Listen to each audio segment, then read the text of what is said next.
Hi, and welcome back to It's Not History, the podcast where the past is never dead. It's not even past.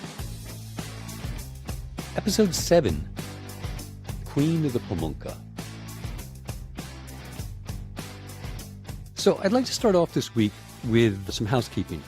And I'd like to thank you, my valued listener, for being patient while I took a few weeks off. A summer cold robbed me of my voice for about 2 weeks. And the only thing less fun than being a podcaster who sounds like he inhaled a squirrel is listening to a podcaster who sounds like he just inhaled a squirrel. So thanks for your patience. Welcome back. And while I was taking time off and not speaking about history, I was thinking about it. And I had what they call an epiphany, which is that this podcast is kind of a terrible value. You know, it's actually sort of a ripoff, really. Let me try to explain with an analogy that hopefully will make it kind of clear, okay? So imagine, if you will, that what I'm making here isn't a podcast that's not about history, but say a Netflix drama, a 10-episode series. And imagine that what I do is I start the series with episode 1, and it's pretty good. So you look forward to episode 2. But instead of in episode 2, the series goes straight to episode 3. And you look closer at your imaginary Netflix queue and you realize that not only is episode 2 missing, but the series goes straight from episode 3 to episode 7 and episode 10 and conclusion done. So if I did this with my hypothetical Netflix series, you'd probably be pretty pissed off. You pay good money to Netflix for all the episodes, and I only give you like 3 out of 10 or whatever. So you might go as far to cancel your Netflix subscription right away, but first, you'd probably complain and say, hey, what's going on? And I go, okay, let me fix it. But you see, I have a problem, which is that I only have a script, dialogue, for a few of the characters, but let me try to fix this. So I fill in the missing episodes, but I do it with characters who don't have lines because I don't have any lines for them. The characters are there, but they just sort of stand there. They don't do anything or say anything. And you'd be like, this is weird. And so I try to fix it again. But this time I take characters from the other episodes who do have lines and I put them in all the episodes, the new episodes, and I get rid of most of the characters just standing around that I don't have dialogue, action, or motivation for. And while I'm at it, I hack the story, the narrative, so that it tries to account for all this. And you would be like, wait, this is a cheat. You didn't really make any new episodes. You didn't fix the script, and you just fudged the narrative to cover it all up. What a terrible show. Hypothetically, of course. Well, this is sort of exactly what happens with this podcast. And before you unsubscribe from this, and I hope actually you've taken time to subscribe in the first place, let me explain and try to make it up to you. And in a way that's hopefully maybe not a cheat. And probably by now you can see where I'm going with this pretty transparent parable. And it's this. During the research that I've been doing for this series, this podcast, all the books, the letters, the pamphlets, everything from this period, the characters who get the lines, the vast majority of the lines at least, are given to European settlers. And not even all the settlers, just those who, by good fortune, were educated and had the time to write letters, mostly, and in a few cases, publish pamphlets or things like that. And, more on this, a lot more on this later. And if you recall Nathaniel Bacon's volunteers, the men who did the actual farming and fighting and living and dying, they get few, if any, lines, while Nathaniel Bacon himself got entire pages of script. And mainly this script is in English, but as we'll see, some of the most important voices are actually in German. But not surprisingly, almost all of the voices are men. That said, as we saw in one of the previous episodes, we do get a few lines for women, who are almost all women of means, rich and landed, like Elizabeth Bacon with her basket of grenades beside her bed, in case her plantation on the eastern Potomac was overrun by her neighbors to the west, Native Americans, mainly Susquehannocks. Native American voices are mostly, entirely absent in the record of this time. When they do show up as characters in this real-life drama, it's usually as nameless extras in a script written and recorded by white settlers who only occasionally bothered to learn their names and write them down, let alone did they give these characters motivation or agency. Almost always in the historical record, Native Americans are things that happen to white people. Almost.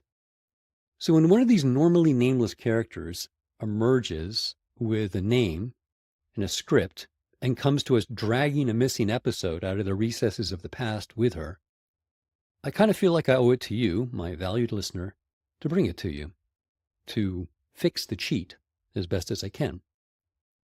And this week, that's precisely what I'm going to try to do. Not only are we going to get a name, but we're going to get a face, which is both indigenous and female. She was a woman who spoke in her own language, and when she did so, leaders, both native and settler, listened, because they didn't have a choice, because she was a leader herself. Her words moved and motivated leaders on both sides of the Atlantic, colonial governors and English kings, and may have helped to drive one of the leaders out of his mind and to his early death. Her name was Cockacoeske. Cockacoeske is amazing. You're absolutely right. There are very few indigenous voices that can be, in any direct way. For example, in studying the Susquehannocks, I tried very, very hard to locate those voices. And I found that ultimately it's almost impossible to even identify individuals. This is Matthew Kruer, assistant professor of history at the University of Chicago and author of Time of Anarchy, Indigenous Power and the Crisis of Colonialism in Early America. Even to have names of people, much less voices, just because colonists often didn't care. They didn't care to record anything, and the Susquehannocks themselves didn't write their own testimonies.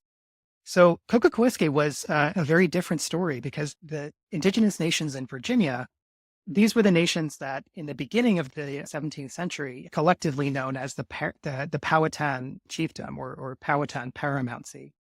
And then after the founding of Jamestown and a series of wars that ultimately the settlers of Virginia prevailed in 1646, that paramountcy was dissolved. Not dissolved. It was kind of like it was dismembered, really. And the individual nations were then made subject to English governance, to the governance of the Virginian government. But of course, they did survive, and each of them had their own leaders. And those leaders had to navigate a new status quo where all of their nations were surrounded by English settlers. That was just the new reality that they had to deal with. Cockacoeske was the leader of the Pamunkey Nation, which was the largest and the most powerful. The Pamunkey signed treaties proclaiming their allegiance to the English, and in 1656 put word to deed when the English requested their help defending against incursions into land claimed by the settlers by the Westo people. In battles that followed, over 150 Pamunkey warriors were killed, fighting alongside the English. Among these was the Werowance, Toto Potomi. The Pamunkey was a matrilineal society, so when the leader died, his wife, Cockacoeske, became the Werowanska, female ruler. A quick note. The Pamunkey were Algonquin speakers, and Werowance and Werowanska are the male and female Algonquin words, respectively, for ruler. It was how they and their people would have referred to them. It was their title. And as we'll see, it was one that was recognized both in a way that commanded recognition in both native and settler communities, a recognition that could, as well sometimes, be lethal. So Cockacoeske came from this very, very important lineage. And she quickly got a really solid grasp of English political culture. She, on several occasions, made relationships with powerful English men. One of the most important was a guy named Francis Morrison, who was, for a brief period of time, the governor of Virginia in the 1660s. And he became very good friends with her. Another one was a guy named John West, one of the more important and wealthy colonists in the northern part of Virginia, who she ultimately had a son by, even though John West was married. And actually, at the time, Cockacoeske was married. But that's, that sort of diplomatic relationship was not unusual from a Powhatan perspective, right? There was nothing untoward about it from Cockacoeske's perspective. This was actually a way of creating a diplomatic linkage that strengthened her people because her son, who was named John West, in a very English style of just, naming one dude after another, the exact same name. John West, the Pamunkey, was a really important leader in the next generation. And partially because he was able to sort of navigate both cultures, that was a huge asset to Cockacoeske and her people. So during this moment of crisis in 1676, during Bacon's Rebellion, Cockacoeske takes all of these skills and all of these relationships and puts them into motion. And first by just surviving the direct onslaught of Bacon and his followers and their genocidal ambitions. And then second by crafting this treaty with the crown. If you had a chance to listen to the Bacon in Exile episode, you recall that the self-styled man of the people, Nathaniel Bacon, had exploited a border conflict with the Susquehannock, a conflict that started over disagreement about a pig, but then turned into an all-out war by settlers against all Indians in Virginia. Cockacoeske's people were, like most Algonquin speakers, firmly allied with the English. They had signed treaties, and like Cockacoeske's husband, often fought and died alongside them. Cockacoeske, in order to show her loyalty to the crown, had supplied Governor William Barclay with information about the Susquehannocks and their movements during the conflict. In effect, she became a native spy for the English. But after Bacon's volunteers murdered a village of also peaceful and also allied Occaconechees, who had just handed over Susquehannock prisoners to Bacon, Cockacoeske realized that Bacon and his men were not like the others. She realized that these English knew no treaties, had no allies, and had no rails. They were out to destroy everything. So the Pamunkey and other Algonquins fled their villages close to the English settlement and moved deeper into the embrace of the tidewater swamps. This was rough country, but for native people it was a country that could be navigated because they had the accumulated institutional knowledge to do it, the experience of generations of native settlement and habitation. For the settlers, however, this land was a treacherous, endless water world, a literal quagmire. So the now relocated Pamunkeys settled in an area that the English called the Great Dragon Swamp. The name says it all. But even though her court was now relocated in the Great Dragon Swamp, ever the Warawanska, Cockacoeske kept up royal correspondence with her contacts in the English government, professing allegiance and good intention. And luckily enough, the crown representative in that negotiation was her friend, Francis Morrison. And even though, as you said, we have very, very few documents that were produced by native people from the Chesapeake in this time period, there are actually 2 letters that survive that were written by Cockacoeske. Not actually literally written because she had her own secretary who wrote for her, but she was literate in English and she was able to dictate this letter and in fact even used several Algonquin words in the letter to express her friendship to Morrison and sort of, show a more intimate side of this diplomatic negotiation whereby Morrison is acting as a champion to her people against the likes of Nathaniel Bacon and his followers who have much more aggressive intentions. So Cockacoeske is sort of the most visible representative of a certain kind of indigenous leader that becomes really, really central to the survival and the continuation of indigenous nations in Virginia in the 17th century and far beyond. Cockacoeske had always been a masterful diplomat, balancing indigenous alliances while at the same time managing her tributary relationship with the English, both political and personal. But in the age of Bacon, she was suddenly balancing on a knife's edge. Panicked leaders in Jamestown had demanded that all Indian leaders come there to proclaim their innocence, allegiance, and obedience. Ignoring this request by the colonial government meant potentially being branded a traitor and risking almost certain ostracization and potentially death. At the same time, emerging from her safe hiding place in the Great Dragon Swamp and exposing herself in Jamestown in the middle of Bacon's rebellion placed her at even greater risk. But Cockacoeske decided to show what she was made of. And so at great personal risk, she emerged from the Great Dragon Swamp and made her way, accompanied by her son, to Jamestown to tell the assembly what she thought of them.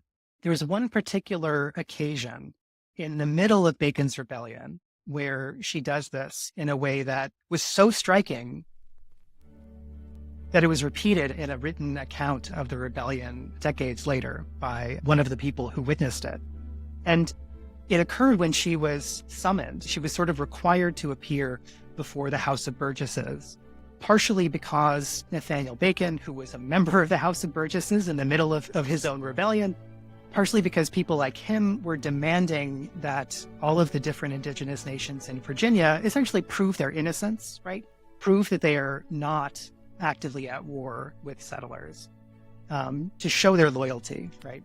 And partially also because other members of the assembly, people who didn't necessarily share Bacon's perspective, wanted to use the resources of indigenous peoples in Virginia for the war effort, basically. They wanted to use Pamunkey and other native fighters against the Susquehannocks to defend the colony. So part of the appearance was trying to press her, right? Essentially press her to dedicate military resources. And she met this really, really precarious moment. She met this challenge from settlers in an extraordinary way. She dressed in a manner that was both consistent with traditional Powhatan kind of diplomatic attire, but also looked very much to the settlers like European monarchical trapping, right? So she had like a deerskin robe that was trimmed with fur, right? The same way that you would have a royal ermine gown, but was also the sort of thing that her ancestors would have worn. She had a crown of wampum, right? Wampum being a substance of really important spiritual and diplomatic power, but also configured in a way that to Europeans looked like a crown, right? Looked like the sort of thing that a queen would wear. And this goes on and on. So she comports herself in a way that absolutely radiates power. Even though she, in real terms, she's very, very vulnerable. All of her people are vulnerable at this moment. But all of the settlers feel this power that she is commanding. And one of the ways she does it is by giving this huge, long speech that just castigates these settlers, just tears down all of their pretensions to justice, to civility, draws attention to the ways that her people's land has been stolen, the way that their people have been abused and enslaved.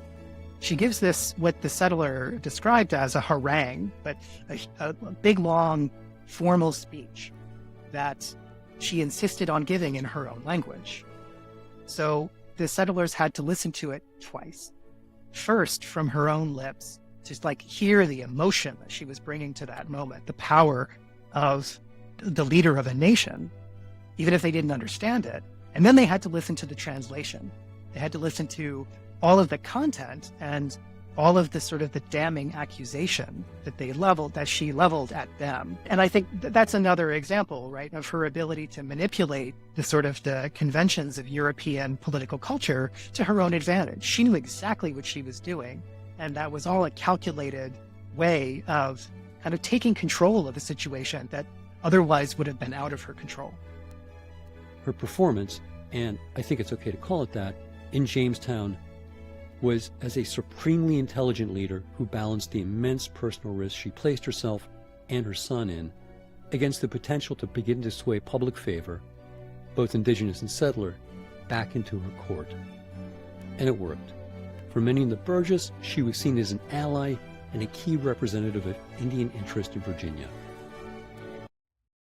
But for one member of the Burgess, she became something else, a target of his rage.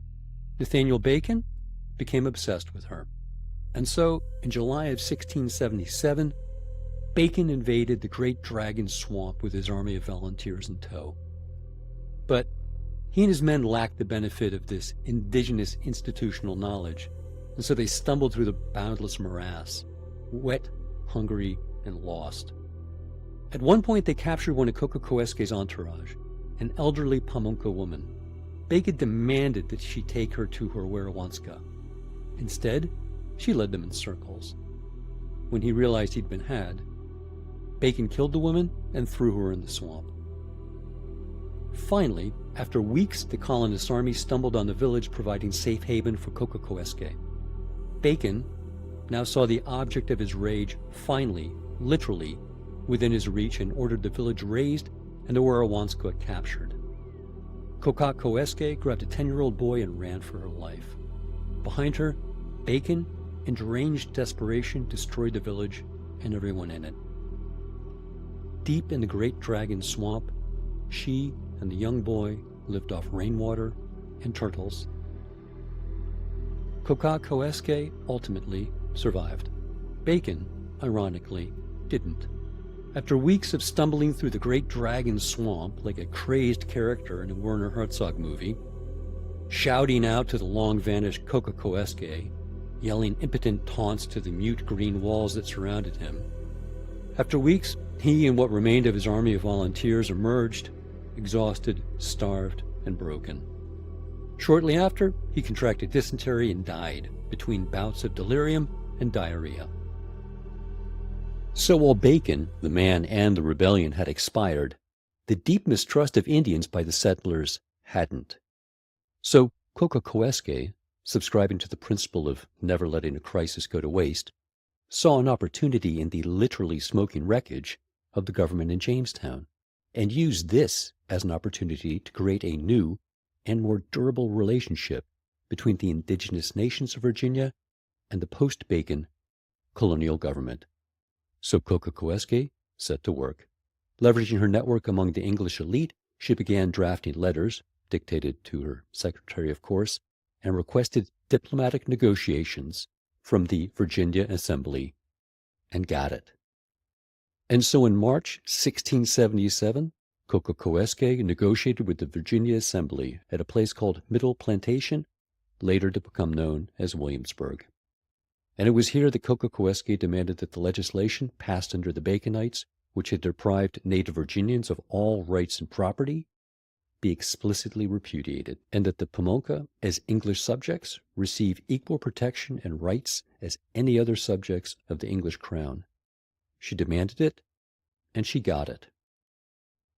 In the words of Matthew Cruer, quote, "The text of the treaty was unequivocal. Indians were subjects entitled to rights and protections that flowed from their subordination to their sovereign." The first article read, quote, "The respective Indian kings and queens do from henceforth acknowledge to have their immediate dependency on, and owe all subjection to, the great King of England. The rights to lands and possessions were in such sort, and in as free and firm manner as other His Majesty's subjects. Most significantly, the treaty guaranteed that, quote, the Indians be well secured and defended in their persons, goods, and properties, against all hurts and injuries by the English, with promises that crimes committed by the colonists against the Indians would be punished, quote, as the laws of England or this country permit, unquote." Cruer continues, "These explicit enumerations of indigenous rights were great victories for Cockacoeske and other native leaders, and imperial officials took pains to ensure that Virginia colonists would respect them. By order of the Privy Council, the treaty was printed and copies sent into Virginia, quote, for the better publication and observance thereof. Settlers were put on notice that the Baconian logic of Indian exclusion had been repudiated, quote, by His Majesty's command, King Charles II. He had endorsed the treaty and decreed that the tributary Indians were members of his empire. However, her most audacious accomplishment was the recognition of the formerly fragmented Powhatan nations into one sovereign entity, an entity that was subject to King Charles II, but a sovereign nation with a sovereign leader. And that leader, of course, the treaty read, was Queen of the Pamunkey, to whom several scattered nations do now and again owe their ancient subjection, and are to keep and observe the same towards the said Queen in all things as her subjects, as well as towards the English. So this was the quid pro quo. As Queen, she and her descendants would respect the English as their sovereign, but at the same time, the English would acknowledge and respect and protect the sovereignty of the Pamunkey and their tributary tribes. They had become a sovereign, independent nation with their own leaders and laws and territory inside what was to become shortly the United Kingdom. However, significantly, the Pamunkey gave up rights to most of their territory and agreed as well to get permission from the English to gather food outside their domain. The treaty reads, "The Pamunkey and other tribes of the region may gather oysters, fish, and gather plants and other foods on the land that now belong to the English colonists as long as the foods and plants aren't needed by the English. The Pamunkey must get permission from the English first. The colonists can't refuse permission to the Pamunkey if Pamunkey quickly get the foods, plants, and fish they need, do not carry weapons, and do not enter the house of colonist homes." These concessions, while they sound onerous now, were seen at the time by Cockacoeske, and today by members of the current Pamunkey tribe, as serving a long-term strategic good. A statement on the website of the Pamunkey Indian Tribe of Virginia positions the Treaty of Middle Plantation this way, quote, "Treaties between nations require leaders to think about the future of their people. And in the case of this treaty, the Pamunkey leaders had to sacrifice much of their lands in 1677 in order to keep rights for future generations." Unquote. So while this ultimately didn't achieve everything that she, Cockacoeske, had hoped for, the agreement guaranteeing indigenous sovereignty and rights proved successful and durable. How successful? How durable? The Treaty of Middle Plantation is still in effect, still recognized to this day. When the colony of Virginia became the Commonwealth of Virginia in the new United States, the Pamunkey shifted their treaty obligations from the English crown to the new state of Virginia. Matthew Crewer continues, "The 1677 Treaty of Middle Plantation, whose architecture bore the imprint of the Pamunkey Cockacoeske, was a crucial tool in their struggle. Cockacoeske designed it to reconstitute the old Powhatan Paramount chiefdom under the aegis of the English Empire, an innovative political form that served both imperial and indigenous interests. If her actual achievement fell short of that design, it should not detract from the importance of that attempt. The fact that she pursued such an ambition at all shows that the Algonquin envisioned an indigenous future and struggled to make it real, and that subsequent generations of indigenous leaders used it to weather the storms of settler colonialism." To this day, Pamunkey Werowances continue to observe the treaty's ceremonial obligations to present the governor of Virginia with annual tribute, usually in the form of a deer. But more importantly, the Treaty of Middle Plantation continues to provide the Pamunkey with the quid pro quo, the sort of long-term strategic leverage that Cockacoeske had perhaps envisioned and had certainly staked her life to create.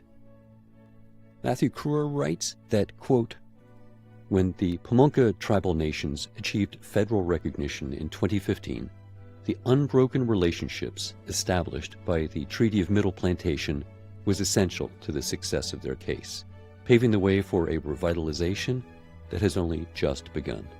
The concessions that Cockacoeske extracted may be the most long-lasting, durable declaration of rights and obligations ever. At the time I'm recording this, 347 years and counting, it's longer than the American Declaration of Independence, the American Constitution, or Bill of Rights. And all this was created by a woman who only a few weeks before had been living in a swamp, surviving on turtles and rainwater."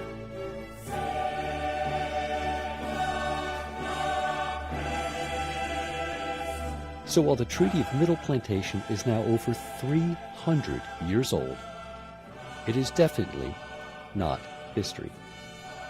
When Cockacoeske died in 1686 at what was then and now the young age of 46, the title of Werwanska skipped over her son, John, and went to her niece, Betty, a decidedly indigenous sovereign with a decidedly not very indigenous name.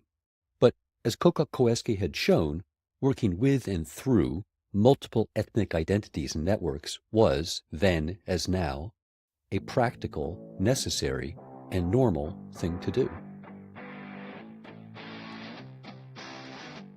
So join us next week when we'll explore this idea in more depth, when we'll try to figure out how the Susquehannock, a tribe supposedly destroyed in Pennsylvania in the 1650s, and then again in Virginia in the 1670s, rose or merged in the 1700s to become one of the most widely spread and influential native networks, and how a pile of corn can maybe be the key to understanding how native relations work.